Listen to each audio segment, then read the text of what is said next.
Alex sneezed. Dust swirled around him. Cobwebs clung to his face. He was exploring his grandfather's attic, a place untouched for years. The air was thick with the smell of old books and forgotten things. Sunlight slanted through a crack in the boarded-up window, illuminating a dusty trunk tucked under a pile of faded tapestries. The trunk was heavy, bound in leather and studded with tarnished brass. Alex wrestled it open, the hinges groaning in protest. Inside, nestled amongst yellowed maps and journals, lay a rolled-up piece of parchment tied with a faded red ribbon. He carefully untied the ribbon and unfurled the parchment. It was a map, but unlike any he'd seen before. It depicted a winding river leading to a valley ringed by towering mountains. Strange symbols and faded ink hinted at ancient secrets. At the bottom, scrawled in elegant cursive, were the words, "The Valley of Whispers." Alex felt a thrill course through him. Was this place real? A forgotten world hidden from time. His grandfather was an explorer, a collector of stories and artifacts from distant lands. This map, he realized, was more than just a drawing. It was an invitation to adventure. The city was a symphony of noise and chaos, car horns, sirens, the endless chatter of crowds.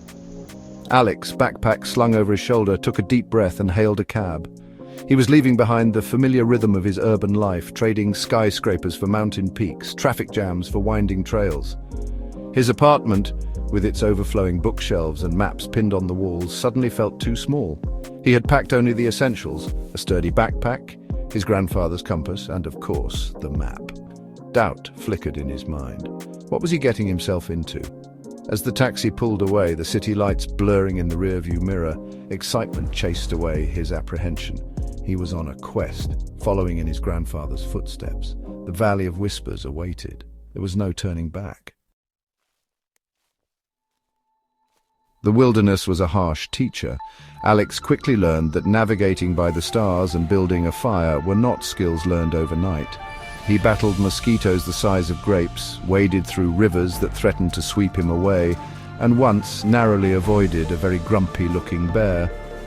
But amidst the challenges there was also beauty.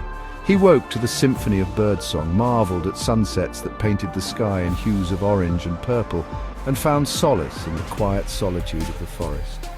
He learned to appreciate the simple things: a warm fire, a clear sky, the taste of fresh water from a mountain stream. There were moments of humor, too, like the time he attempted to bake bread over a campfire, only to have it emerge charred on the outside and raw in the middle. Or the day he tripped over a tree root, landing headfirst in a patch of particularly fragrant wildflowers. He emerged smelling like a perfume counter, much to the amusement of a passing flock of birds. After weeks of trekking, the terrain began to change. The air grew cooler, carrying the scent of pine needles and damp earth. The forest floor was carpeted in a thick layer of moss, muffling his footsteps. As he rounded a bend in the trail, a gasp escaped his lips. The Valley of Whispers.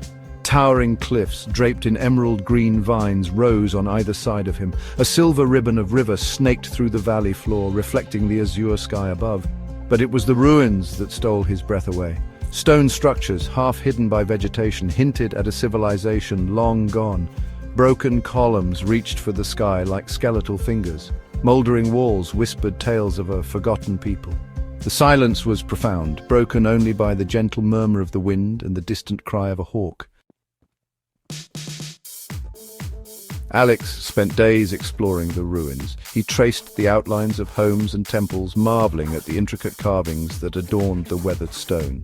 He discovered pottery shards, delicately painted with scenes of daily life, and tools crafted from obsidian and bone.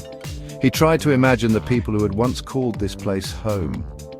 What were their lives like? What gods did they worship? Why had they disappeared? The valley held no answers, only more questions. He felt a profound sense of connection to this lost civilization. As he touched the cold stone of a fallen statue, he couldn't shake the feeling that he was walking in the footsteps of ghosts. As the days turned into weeks, Alex found himself pondering bigger questions. What defines a civilization? Is it their grand monuments, their technological advancements, or something more? What is the true meaning of exploration? Is it about conquering new lands or about the journey of self-discovery? He realized that the people who had built this city were gone, but their legacy lived on. Their story was etched in the stones, whispered on the wind, waiting to be heard. And he, Alex, the city boy who had never ventured beyond the familiar grid of his urban existence, was the one to hear it. The time came for Alex to leave the Valley of Whispers. As much as he longed to stay to unravel more of its secrets, he knew he couldn't. He had found what he was looking for, and perhaps even more than he had bargained for. He wasn't returning empty-handed. He carried with him not only sketches and journals filled with his discoveries, but also a newfound appreciation for the natural world, a deeper understanding of himself, and a profound respect for the past. The treasures he carried were not material possessions, but the intangible gifts of experience, knowledge, and growth.